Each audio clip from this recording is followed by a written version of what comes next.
This question looks at calculating the overall enthalpy change for the Haber process.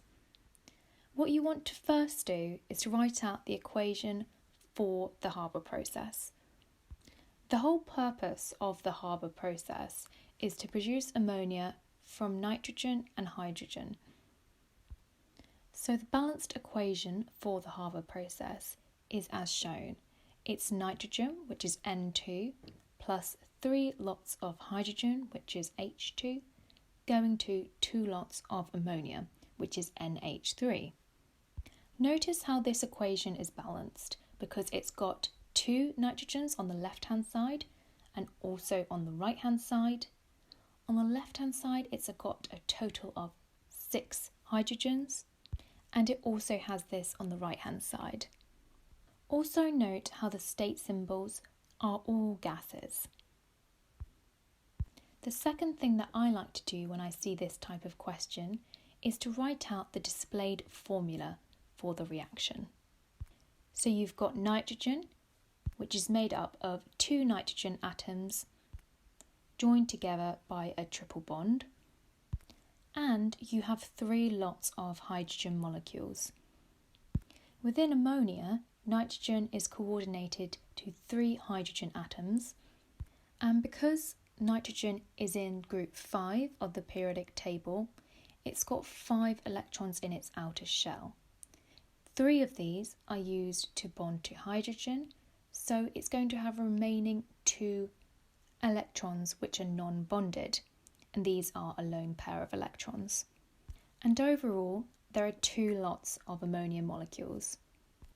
In terms of the bonds that are being broken in this reaction, this is the triple bond from nitrogen and 3 lots of hydrogen bonds. The bonds that are being formed are in total 6 lots of nitrogen to hydrogen bonds. The third thing that I like to do is to calculate the sum of bond enthalpies for the bonds being broken and made. At this stage, I only focus on the magnitude of bond enthalpies rather than the sign. I look at the sign later. So, if we look at the bonds being broken, we've got 1 triple bond from the nitrogen, so that's just 1 times the average bond enthalpy for nitrogen. And also we've got 3 lots of the hydrogen bonds, so that is 3 times the average bond enthalpy for hydrogen. And if you add up these 2 values, this gives you a value of 2,253 kilojoules per mole for the bonds that are being broken. For the bonds that are being made, we've got 6 lots of the average bond enthalpy of the nitrogen-hydrogen bond. And this comes to 2,346 kilojoules per mole. In the 4th step, I'm going to start focusing on the signs of the bonds that are being broken and made.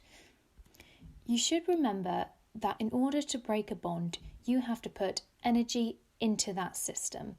So that means the system's energy increases, making bond breaking endothermic. And this makes the enthalpy change, the delta H, positive kilojoules per mole. And in reverse, bond making is negative. So, after I've remembered this, I simply put in the signs into my total values for the bonds broken and made. So bond breaking is going to have a positive sign because it's endothermic, and the bonds made is going to have a negative sign because it's exothermic. If you've written this answer in your question so far, then this will give you 2 marks. So the final step is just to combine the values that you've calculated so far in order to calculate the enthalpy change of the reaction.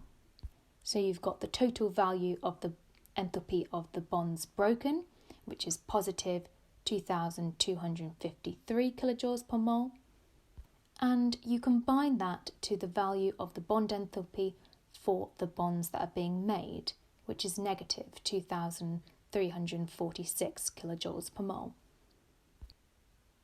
And by putting this into your calculator, This would give you minus 93 kilojoules per mole. And this is the overall enthalpy change, which will give you 1 mark. Notice how this value has a negative sign, and this means that the overall reaction for the Haber process is exothermic, meaning that it releases energy into the surroundings.